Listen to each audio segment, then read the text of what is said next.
All right, we're going to be going over today on an article on the social writings by Rabash. The Purpose of Society 1.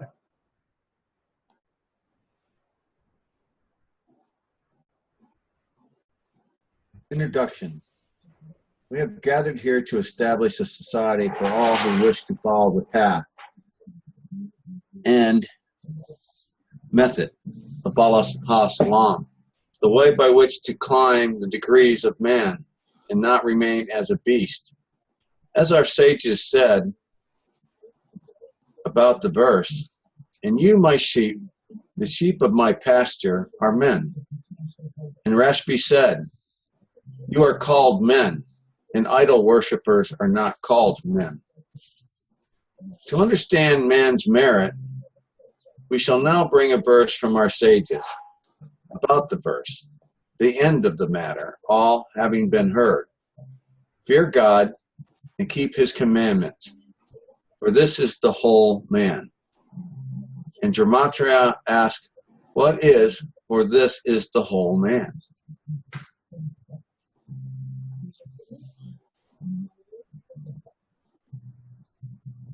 Fear is crossing the barrier. Rabbi Elazar said, the Creator said, the whole world was created only for that. This means that the whole world was created for the fear of God. Yet we need to understand what the fear of God is, being the reason for which the world was created.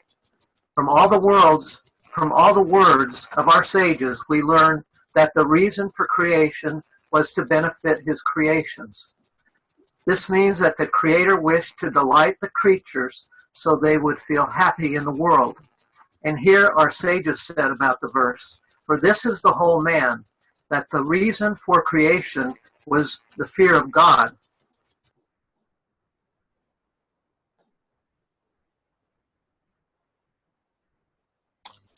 Before the barrier.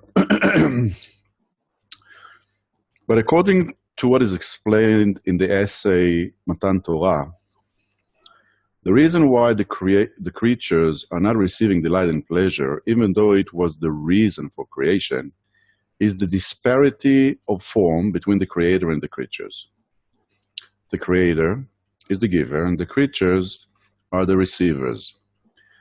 But there is a rule that the branches are similar to the root from which the branches were born. And since there is no reception in our root, since the Creator is in no way deficit and needs nothing to satisfy his want, man feels unpleasantness when he needs to be a receiver. This is why every person is ashamed to eat the bread of shame.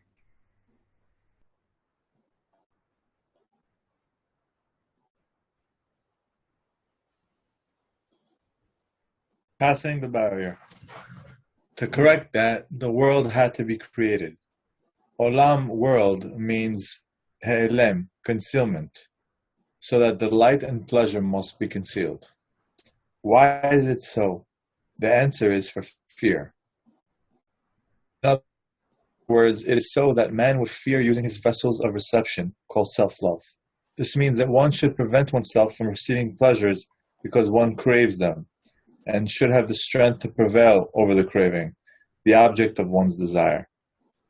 Instead, one should receive pleasures that bring contentment to the Creator. This means that the creature will want to bestow upon the Creator and will have fear of the Creator, of receiving for oneself, since reception of pleasure, when one receives for one's own benefit, removes him from cleaving to the Creator. The path to the quality of bestowal. Therefore, when a person performs one of the mitzvahs, commandments of the Creator, one should aim that his mitzvah will bring pure thoughts that he will bestow upon the Creator by keeping God's mitzvah. It is as our sages said. Rabbi Hanana ben Askesha says that by keeping God's mitzvah, the Creator wants to cleanse Israel. Hence, he gave them plentiful Torah and mitzvah. This is why we gather here to establish a society where each of us follows the spirit of bestowing upon the Creator. To achieve bestowal upon the Creator, we must begin with bestowal upon man, which is called love of others.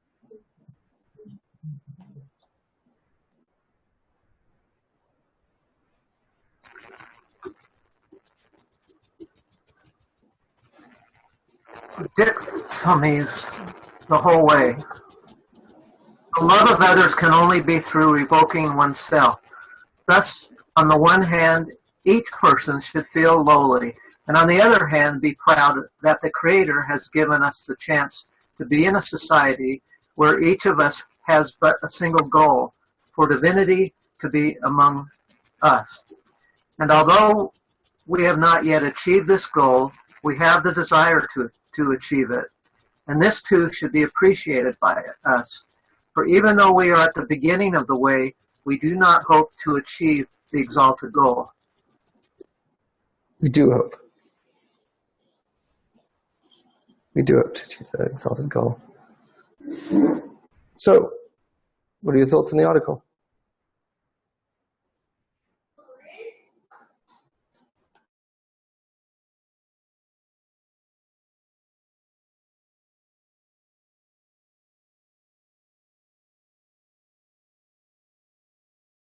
Truthfully, I'd like to go frame by frame and break it down. I agree. One of the things with Rabash is that if you read it on a shallow degree, you're going to shoot yourself in the foot. Rabash, unlike with previous Kabbalists, where most of what they wrote were words of knowledge, and then the concealment was that you just didn't understand what they were talking about. And if you had attainment, then you knew what they were talking about. The problem with the Rabash is that he's talking about the work, but he still wrote it in concealment. Rabash, there's a different problem where he still wrote in concealment. That means that all these words that are written here are in concealment. That means if you understand them on the shallow understanding, you're going to get it to be wrong. So when we read these articles, we have to, especially with Rabash, we have to be very attentive. We have to always keep the goal in mind and try to understand it towards the goal, and use those, those rules of concealment of internal perception, future self. So if we go over this, so it goes like this. So this is the introduction. We have gathered here to establish a society for all who wish to follow the path and method of Bala Sodam, that's fine, the way by which to climb the degrees of man and not remain as a beast. As our sages said in Yevamot 61a about the verse, "You, my sheep, the sheep of my pasture, are men." And Rashbi said, "You are called men, and idol worshippers are not called men." Right? And to understand man's merit, we shall now bring a verse from our sages, Brachot 6b, but the verse, the end of the matter, all having been heard, fear God and keep his commandments, for this is the whole man. And the Gemara asks, what is for this is the whole man. So we've got many words here which require explanation. First of all, what is the difference between a beast and man?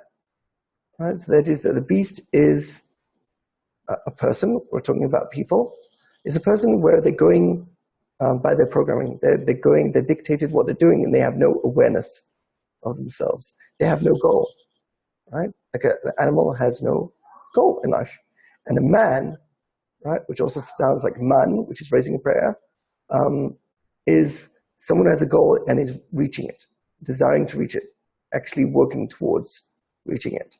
Right? So that's already the difference between sheep and man. Okay. Yes. When I read this, for this is the whole man, I thought that was the creator.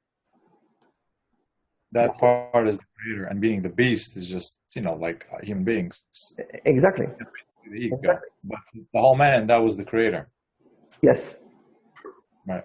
And the idea is that man, until you reach that whole man, is sort of, the man is basically the intention, the screen in a person. the beast is the will to receive, and then you and then you have the man, which is the screen. As the whole man, you've achieved the equivalence of form. What was that, Jeffrey? And when they refer to the whole man, that would be the equivalency of form, right? Exactly. Of the creator. Yeah, basically end of correction. Right, so you were called men, and idol worshippers are not called men. What's the difference between an idol worshipper and someone who's advancing? Is that they have the goal, and the idol worshippers don't have the goal. You could say that the idol worshippers have the goal of filling, and men have the goal of reaching eternal power.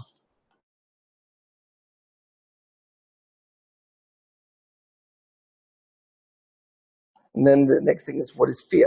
Right? It says, fear God and keep his commandments, for this is the whole man. So fear God, fear is basically crossing the barrier. Right? So you cross the barrier, then keeping his commandments means that you're basically cleaning your desires. That's what keeping the commandments is. And then by cleaning your desires, that's how you reach the whole man, which is end of correction.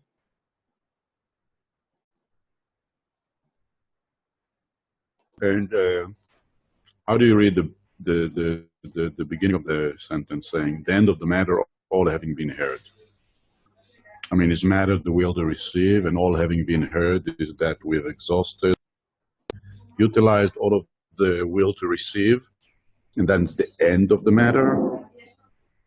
In Hebrew, this is a quote. Sof davar kol nishma. The end of the matter is, it's not talking about matter as in form or matter. It's talking about the end of the subject, the issue, right? After all has been said, you could say. After all has been said, right? If you want to summarize it, cross the barrier, clean your desires, and reach into correction.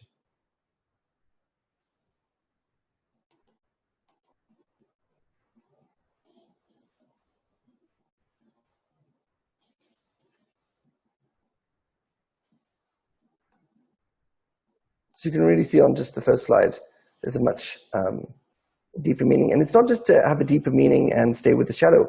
If you understand this on a shallow way, you're not going to go very far. And the idea is you do have to actually try to read it and direct it and use it to actually advance with, and not just read it as some kind of nice information to a nice article. Now we've got fear is crossing the barrier, right? Rabbi Elazar said, the Creator said the whole world was created only for that. This means that the whole world was created for the fear of God, right? The whole world, the world is called concealment. So the idea is that basically when you cross the barrier, which is fear of God, that is when you actually enter the worlds. That's when you actually enter the concealment. The difference is, when you're entering a concealment, you're basically reaching revelation, right? So before you're in that concealment, you're actually concealed. You can't see anything. When you're in the concealment, when you're in the world, then is actually when you are revealing stuff. And it continues, yet we need to understand what is the fear of God is, being the reason for which the world was created. From all the words of our sages, we learned that the reason for creation was to benefit his creations. This means that the Creator wished to delight the creatures so they would feel happy in the world. And here our sages said about the verse, for this is the whole man, that the reason for creation was fear of God.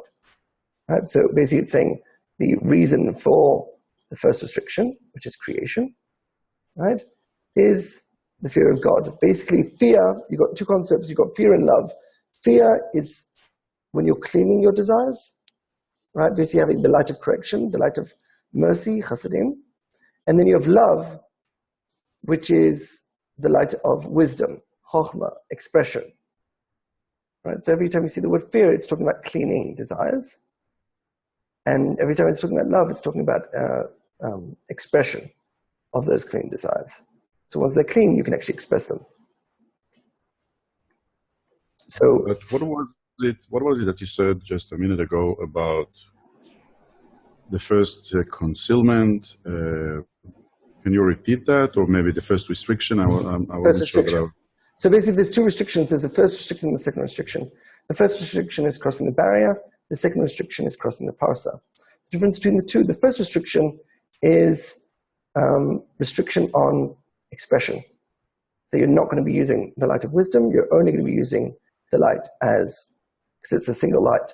You're going to be using the light as a light of correction, basically cleaning your desires, not as a light of expression, of expressing your desires. You could say you don't want to express your immature concepts, so you basically put a restriction on that. The first restriction is a restriction on the expression. The second restriction is restriction on the cleaning of desires. Actually, it's restriction on the light of mercy. So you could basically say that the first restriction is to make sure that you're not going to do any expression until your desires are totally clean. And then the second restriction is to make sure that you're only going to, that the way you're going to be cleaning your desires is going to be only focused on yourself and not on others until you reach end of correction as well.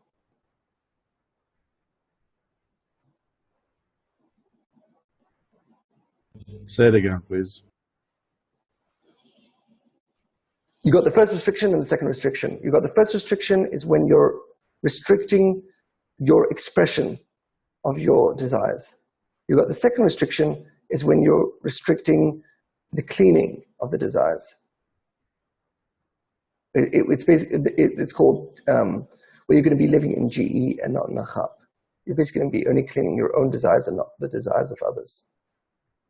So what I'm hearing, and tell me if that makes any sense, is that the first restriction is pretty much saying, okay, you know what? It's like the example you gave about all the employees step outside, everybody out. And then the second restriction is being focused on cleaning your concepts, meaning, all right, first let the management team come in only. And then let the second management level come in and so forth. Is that a reasonable description or analogy? The analogy you give is basically from the barrier to the parsa, till the second restriction. So you're basically building your 5 parzufim phases of Adam Kadmon, primordial man. That's where you have that differentiation between the desires, where you're in that training period. And as you said, the first thing is like everybody out. That's the first restriction. Then you're like only anybody who's not phase 4 can come in. Then again, all the light out, right? That was Galgalta, the skull. Then everybody's out. Then now anybody who's not an employee and is not a manager aren't allowed in either. So all the rest can come in, right? So every time you're adding another limitation, and then anyone who is not in those limitations can come in. And that's what you're doing basically from the barrier until the parsa. From the second restriction, what you're going to be doing, because you're basically going in the second restriction before the second restriction, you're basically dropping down, it says, from above the tabur, the navel, to below the tabur, the navel. What basically it means is you're going from training to actually working with your desires now. And therefore you have to make a second restriction, which you're going to be saying, okay, now I'm only going to be cleaning my desires. I'm dealing with myself, and I'm going to have a differentiation between myself and others. Afterwards, you're going to correct everything, and that's end of correction. But until then, you've got this new sub-category of differentiation to deal with. And the desires that you're cleaning after the barrier are, which desires are those? Spiritual ones? I'm a little vague there as to which desires you clean after the barrier. You're cleaning your perception. You're cleaning the separation between corporeality and spirituality. That's what cleaning desire means. It's noticing the differences between them and not thinking that a corporeal desire is a spiritual one or a spiritual desire is a corporeal one. That's what it means to clean the desires, to separate them. Sounds like fun. Right? The idea is to, when we normally read these articles, we tend to think of it as talking about something that happened in the past, right? That, when the world was created. So we think, oh, when was the world created? 6 billion years ago, whatever it is. It's like, no, you have to look at the future. You go through this. The reason why you're going to cross the barrier is to benefit yourself. That's why it's to benefit the creations, right? To delight the creatures. You're going to become the creator, and therefore you're going to be, the goal is to, in the end, delight your ego and allow your ego to be happy in this situation. But that will only happen at the end of correction.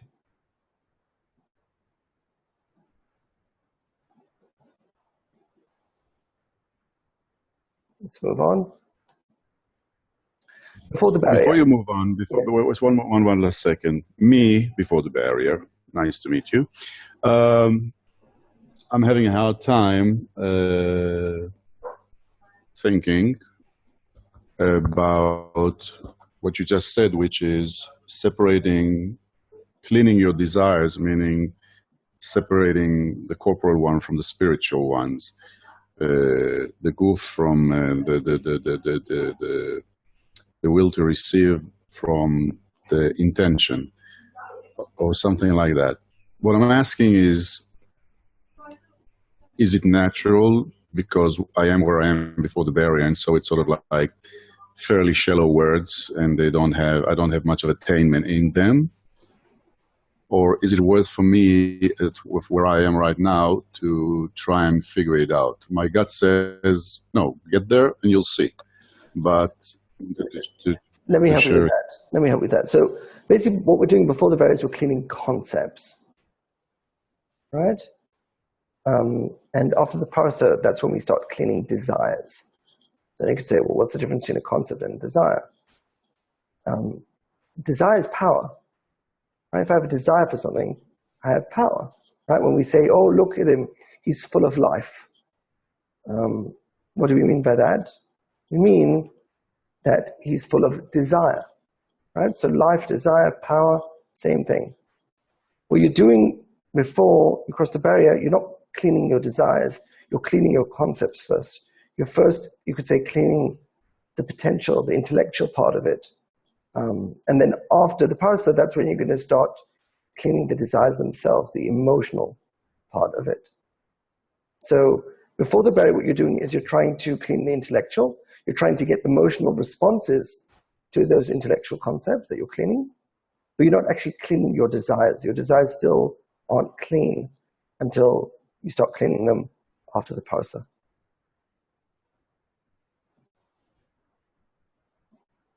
That's good to know. Even though we are emotional here in this phase, it is very still very intellectual about turning all the concepts around to the perceptions. A lot of mental processing. It's more again, it's more emotional about the concepts and not the desires themselves. Since you don't have spiritual desires until after the barrier. So when I'm going through my little trip, my little journey, I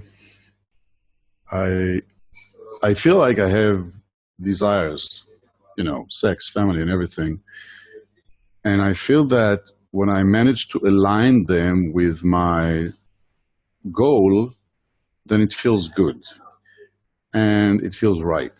And things are working good.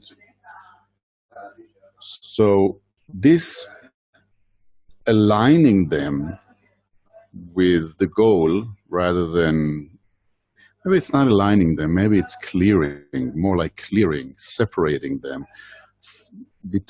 making the concept, making things clean. I'm just trying, how should I say it? You're cleaning concepts. You're cleaning of the concepts. Think of when we're saying cleaning desires, we're talking about spiritual desires. We're basically talking about desires of expression. The desires that you're going to be using as the creator, not the desires you're going to be using as a person, right? Before and after the barrier, you still go to the toilet the exact same way. So that doesn't go through a change. We're talking about spiritual desires. We're talking about vessels of bestowal that are going to be going through cleaning, not the vessels of reception. Vessels which I don't have at this point. Exactly. So if I don't have them and I've got nothing to fix, I'm perfect. No, it is what you're doing is you're cleaning your what you receive, right? You're cleaning your concepts. The whole problem is that before the barrier we think that we have some kind of bestowal, and therefore we can't want to receive the quality of bestowal. Right? So when we cross the barrier, what are we trying to do? We're trying to receive the quality of bestowal. That means crossing the barrier. Once you've received the quality of bestowal, you've received it in an immature state still. So the quality itself is very immature. So you have to grow that. So you go through training, right? And then when you finish that training and you pass the parasa, now you can actually start cleaning the desires. You're going to make the separation between the desires of expression, how they apply to you, and the desires of expression, how they apply to other people. And you're going to make a separation between them. Or you're going to try at least. First, you're going to try them both out. Then you're going to go through the breaking of the vessels. Because they're not clean, then you're going to start cleaning them, which is basically atzilut. And then when they're totally clean, that means they're separated between what are the desires that I'm using for myself of expression and what are the desires I'm using for manipulating others, right? Which is using expression on others. When you have that separation complete, that's called end of correction. It's end of maturity, you could say. And then what you're doing after end of correction is you're just spending all your time on expression of internal power. You're basically, you don't have to worry about the fear element anymore. Since it's integrated within you, now you're just dealing with the love part, with the expression part. But before the barrier, you don't have those desires. So you're cleaning yourself to say, I need the quality of bestowal. So you could say the work is on the will to receive, not on the will to bestow. You want the will to bestow. You want to desire that will to bestow. Okay, one last question. I have a very clear sensation or feeling or relationship with my corporeal desires, for family, sex, and so forth. I have a taste in that. I have attainment of that to a certain level. Can you give us a taste of what a spiritual desire feels like? Not that I will understand it, but nevertheless, what does it feel like? What is the flavor of it?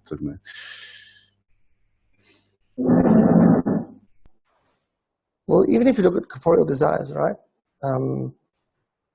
They all feel this more or less the same.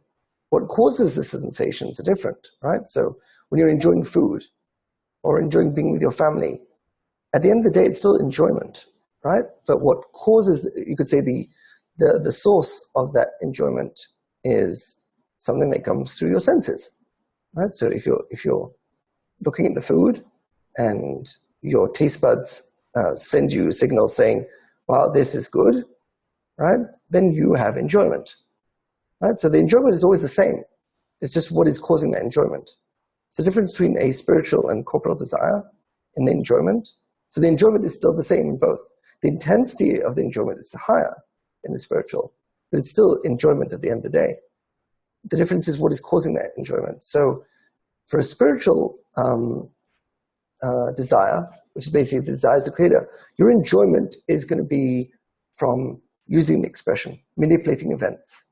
It gives you enjoyment, right? You changing, you having conscious awareness of things moving to where you want them to move, manipulating people, changing, giving them thoughts, emotions, seeing how it affects them. That gives you great enjoyment. And this is happening after the end of correction. Yes, and then the other thing is that you've got the enjoyment of people advancing, right? And that's also enjoyment. That's basically at the end of the day what the creator within you cares about. It cares about advancing people and manipulating events to reach the goal of more internal power. And that's the idea that the corporeal body, the ego, cares about filling. The creator within you cares about power. So it's either going to give filling to yourself, the ego, or others, to advance them in power, or it's going to manipulate events to enable situations where to enable situations where the actual expression itself increases your internal power by just using the sense, using your internal power. It actually increases it. It's like practice makes perfect.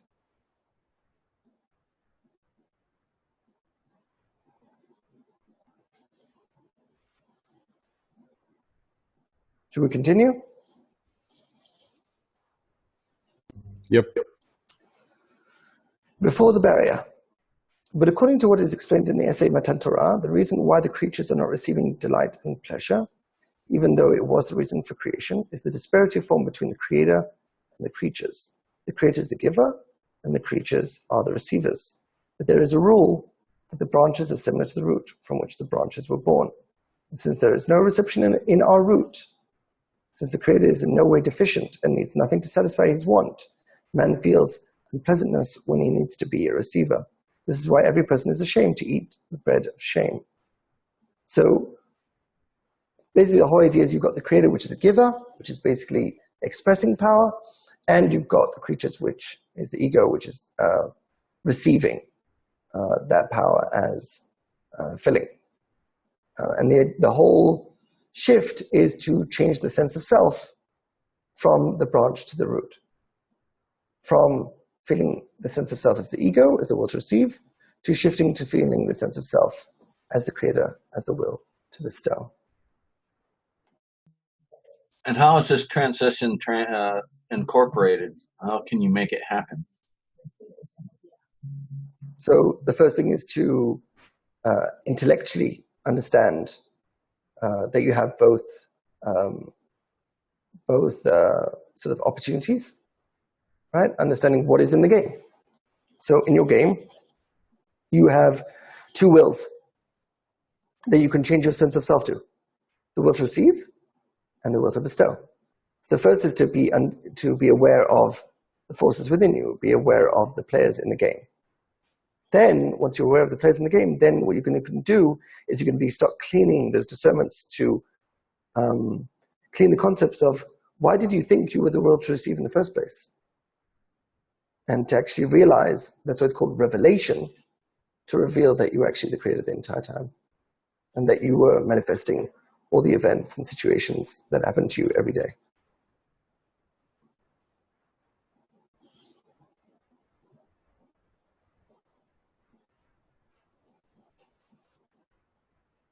And that's what we're doing before the barrier is cleaning our concepts. After the barrier, we're feeling internal power in training, and then afterwards we're expressing internal power and cleaning our internal power, and we clean our internal power until end of correction, and we continue doing that expression after, before and after the end of correction. That's what's called end of correction or end of expression.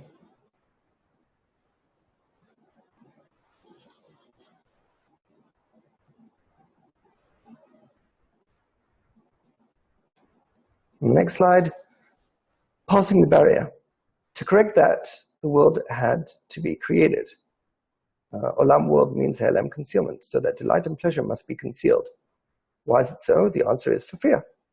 In other words, it is so that man would fear using his vessels of reception, called self-love, right? When we cross the barrier, right? Remember, don't think of this as something that it's talking about in the past, that, the reason why we're not enjoying ourselves in our lives is because we're in concealment.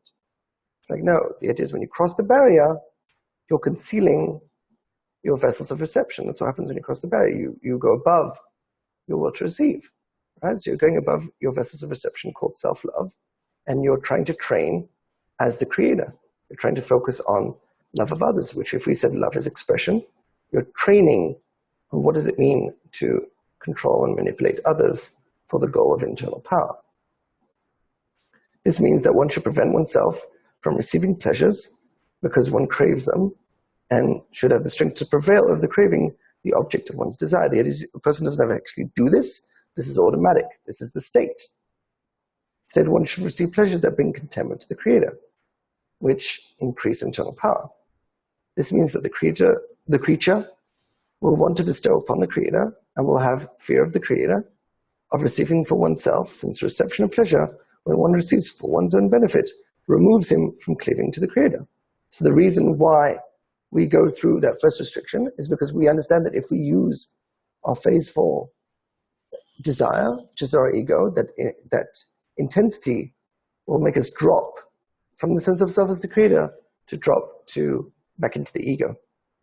Right? There's this whole play between, if I want to use my ego, I first have to separate from it, learn how to live in that separation, and then learn how to use the ego without falling into the ego.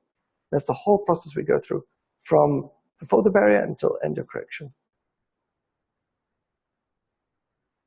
That we're first, when we cross the barrier, we've got that, we're going above our ego. We're basically, we could say, emotionally detaching from the ego. Then after the parsa, when we had, we went through that training, now we start to activate that emotion. We first activate that emotion within ourselves, then we start to activate that emotion on others. Then what happens is that emotion is too much power, too much overload. We break, that means we fall back into that phase 4 desire, we fall into that ego, and we think we're still the creator. We're like, oh yes, of course I'm the creator, I'm detached. But actually then you blame people, you feel that things are wrong in reality, you want to change things and so forth. And you need someone to basically wake you up and say, you're not actually, you think you're still the creator, but you're no longer feeling that sense of self as the creator, you're actually feeling a sense of self as the ego. And then the emotional side has to get reduced, and then you're going to work on protection so that even when there is emotion, because that emotion is that desire to actually allow to manipulate others, when you're dealing with that without falling into it, and that's where you have the protection Atzilut for. So that you won't, when your ego is receiving, which means that when that emotion is powered on, it won't remove you from cleaving the sense of self to the creator, to internal power. Again, it's this process that we go through. And you're basically constantly dealing with these two parts of the light, of the spiritual light, which is, as power, it's going to be cleaning your desires and then using your desires, using them for expression. The path to the quality of bestowal. Therefore, when a person performs one of the mitzvot commandments of the Creator, one should aim that this mitzvah will bring him pure thoughts that he will bestow upon the Creator by keeping God's mitzvot. It is as our sages said, Rabbi Hananiah ben Akshah said, the Creator wanted to cleanse Israel, hence he gave them plentiful Torah and mitzvot. This is why we gather here to establish a society where each of us follow the spirit of bestowing upon the Creator. To achieve bestowal upon the Creator, we must begin with bestowal upon man, which is called love of others. So, what is it saying here? What are mitzvot? What are commandments?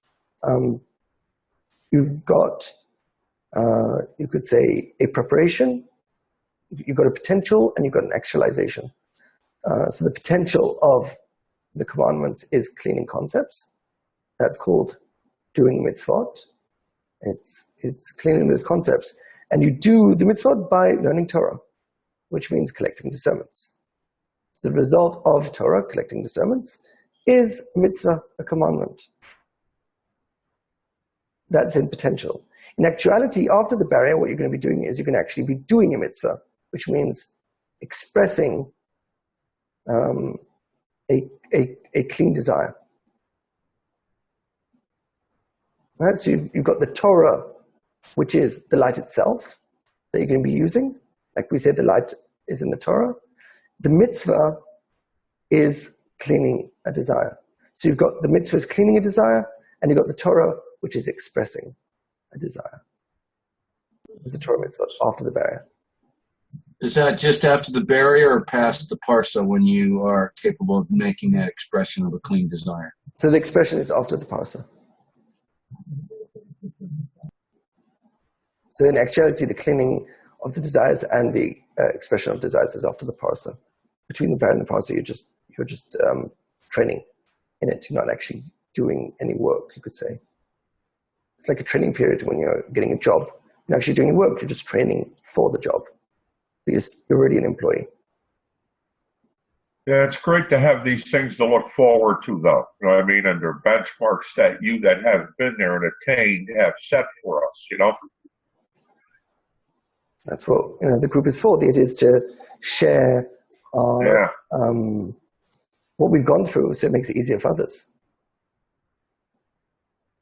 So then... well, it's like you say, the first time when we crossed the first restriction, your average person, maybe like me, you're expecting choirs of celestial angels, like harmonizing and all this stuff, great lights. Yeah, and instead we hear it's like this emptiness, right? It'd be like befuddled. Right, it grounds it, right? The idea is to not like live in fantasies and actually do something with it. I mean, that's totally, because you talk to everybody else that thinks they've gone to spiritual world, and that's what they're describing, angels flying around and so on and so forth. Exactly, and if you actually ask them, nobody can't actually get to ask them, but if you could ask them, what is that useful for? Let's say you could see angels. What's the point? How's that going to help me in my day-to-day life? It's like it might be a great spectacle, but I can watch, great movies with great effects. Like, why do I need to see that in my day-to-day life? To see angels and celestial beings and stuff, right? Even though it's nonsense anyway, but the idea is that let's say it wasn't. What's the point? At the end of the day, we come to Kabbalah because we need control over ourselves and control our desires. And Kabbalah gives us the solution how to do that, how to have that power to control ourselves. So seeing celestial beings is nice, but it's frivolous. It's like, what's the point?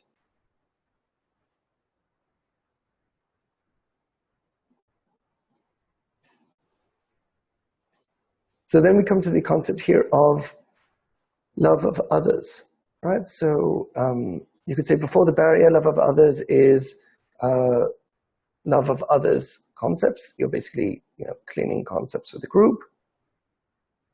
That's love of others before the barrier. After the parsa, you're going to actually start getting into, in greatness, you're going to start doing love of others, which means manipulating others' desires. You're manipulating others' desires. Yes, everybody's inside of you. All the desires are inside of you. But you still have the distinction between the GE, which is the self, and the achab, which are others. So love of others means manipulating Does this others. distinction ever go away? I mean, at least the way I'm hearing it is that I have a perception of myself, which is a subgroup of all of the desires. It's a group which I relate to it by saying, this is me, and this is my perception, and everything else is outside of me. Does that remain, or is there a point where the distinction that we have between ourselves and the outside of us disappears? I don't think this is possible, because then you won't have you won't have a sense of self. You have to have some contrast. Do you understand what I'm asking? Yeah. Think of it like this. We have a tendency that if we think something internal, it loses all its details. That's part of our problem before the barrier. That if we say, oh, it's inside, I don't have to do anything. It's like, well, it's not true. If you go to surgery, you don't just go to the doctor and say, just do the surgery. It doesn't matter where, because it's all internal. He cares which exact point he's going to do the surgery on. Right? So that's like a dirty concept that we have where, oh, if it's internal, then there's no details there. It's like, no, once you've internalized the world within you, that's where, and you do that before the barrier, that's when the work actually starts to become, because now everything's inside of you. Now you've got to get those details, and inside of you, you get to have two parts of inside of you. You get to have the inside of the inside, which is the GE, which is your sense of self. And then you have others inside of you that you've internalized, which are called achap. So it's still talking about they're all in your domain of control. But even in that domain of control, you have sections.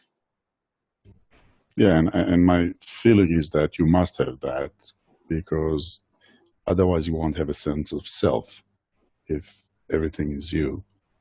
Exactly. It is to gain names and appellations. You're trying to gain understandings and dichotomies and differences within you. And understand that the whole world that is outside of you corporally is being manifested from internally. So why deal with the corporeal? You're still going to deal with the corporeal stuff just like a normal human being. But if you want to change the outcomes of things, you're going to work more internally. You're going to make changes in the internal manifestation. And then when it actually comes out to manifest in your reality, it's going to be a lot different. Cool.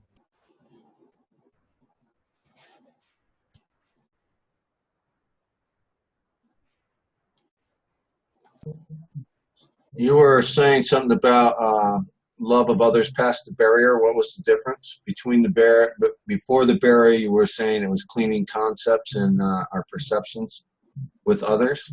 Yes. Was the love of others, and afterwards it is. And afterwards, it's after the process, you're going to be doing manipulation of others. You're going to be dealing with the desires, not with the concepts. So I'd say you're dealing with both all the time, but the idea is that you actually get that extra layer that you don't have before the barrier, before the parasa. Dichotomy is the whole way. And love of others can only be through revoking of oneself. Thus, on one hand, each person should feel lowly, and on the other hand, be proud that the Creator has given us the chance to be in a society where each of us has but a single goal, for divinity to be among us. All right? So there's a few things that people can, take the wrong way. Revoking of oneself means changing the sense of self. Changing the sense of self from its current sense of self, which is the will to receive, and you're revoking it, which means changing it to the sense of self, to the Creator. And that's why on one hand you should feel lowly, which means you should feel that you're not, who feels low? And there's an article in Shabbat about it, how those that have pride feel low. And the idea is that only if you have a goal that is higher than you, and you feel that you're not there yet, then you're going to feel low, because it's always low towards something which is higher. So if you have a goal which is higher than you, and you're going to feel low, that means you understand that you're not there, right? So you want to feel that lowly, right? Which is basically that left line, saying that I still have some work to do to get to my desired goal, to that higher state.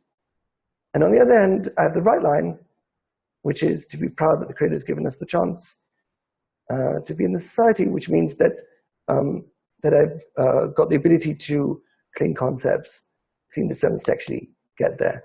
So you've got the work of the left is to realize where you are, and the work of the right is to actually get to that goal. And then the other problematic concept is for divinity to be among us. So one of the problems is that people physicalize this, and then they think that the Creator will actually appear in physical space between the friends. Or if we're in a workshop, the Creator will appear in the center of the workshop physically. Like if we're all sitting in chairs around a workshop table, the Creator will suddenly appear in some corporal form in the middle of the table. And that, of course, is absolute nonsense. So it's very important to understand that when we say divinity to be among us, what that means is us is the desires, divinity is power, so it's for internal power to be controlling the desires.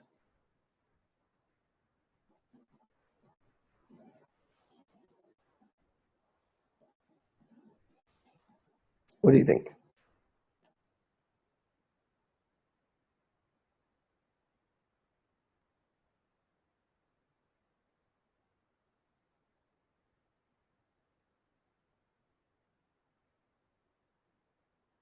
So some go to the physical manifestation.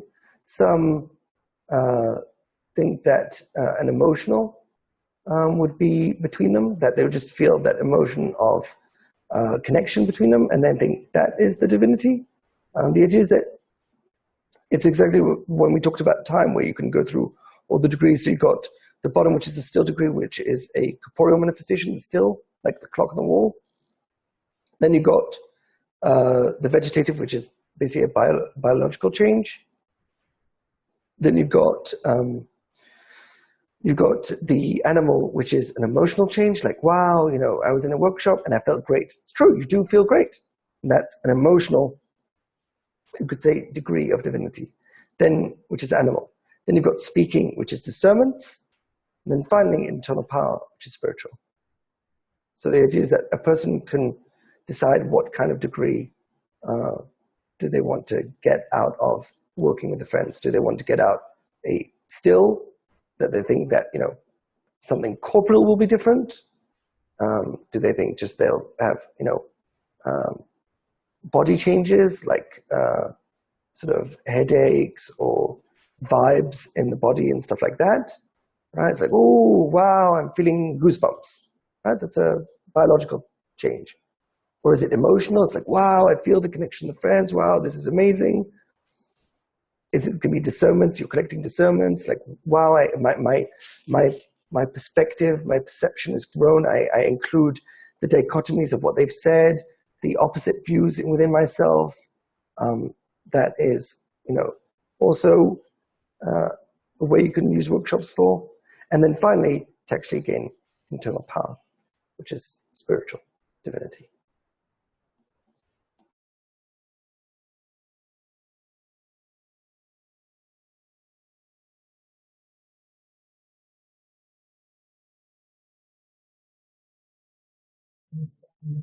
Awesome job, Sakai. I got a whole lot out of this whole article. Thank you. You can just see that there's so much more depth here. And the idea is just always to focus on the goal and how does it relate to your future.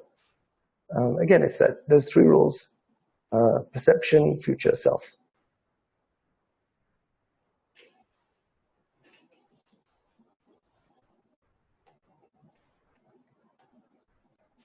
Can you hear me? Yes, Yossi. The three rules of past, future, necessary, not necessary, whatever. Where is that anchored? Where does it come from? Is it written anywhere, or where does it come from? So the rules themselves are in Paul Islam's article, Disclosing a Portion. And he talks there about the difference in, that's where the words are coming from, like necessary, impossible, and secrets. And he talks there about, it's a great article to actually look up. Necessary is, it's unnecessary when you're basically dealing with trivial matters that don't apply to you, basically. And you make it necessary when you're dealing with things that actually apply to you. Then you've got impossible and possible, where you have to close the words in a suitable form that can actually help a person advance. And if you can't do so, then just don't do so. And if you can, then you have permission to do so. And that basically means that if it's impossible, it means it's something that you can't return to, which means it's something in the past. And if it's something possible, then it's something in your future that you can actually do. It's possible to reach it. And then finally, secrets. He says that secrets were used, like the cunning ones and stuff. Basically, it's manipulation of self. When you manipulate yourself, you can manipulate others, since others are inside of yourself. And that's the secret.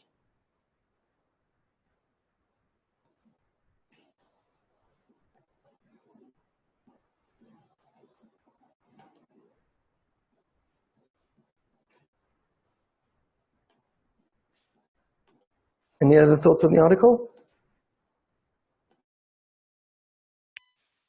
It's so potent. You brought out so much depth. Actually be a great introduction for someone out of phase 2. but maybe a little more. But I was amazed by this. It's so powerful. The reason I wanted to go over this was to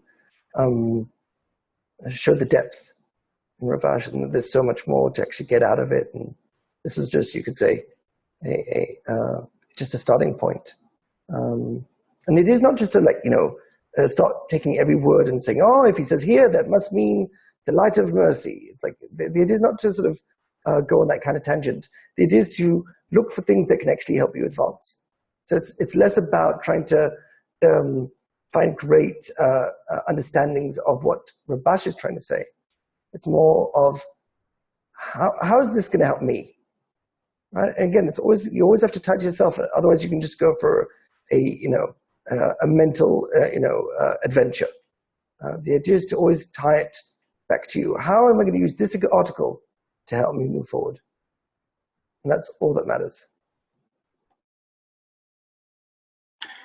I'm curious as to what additional layers this very same article and all the others as well will gain as we move through the journey. I'm sure there's depths there which are like passing high above me and I don't understand. So I'm sort of like excited about reading it somewhere in the future. I agree with the idea is that many times to go over articles on different degrees that you are and see how your interpretation of them are totally different as you advance.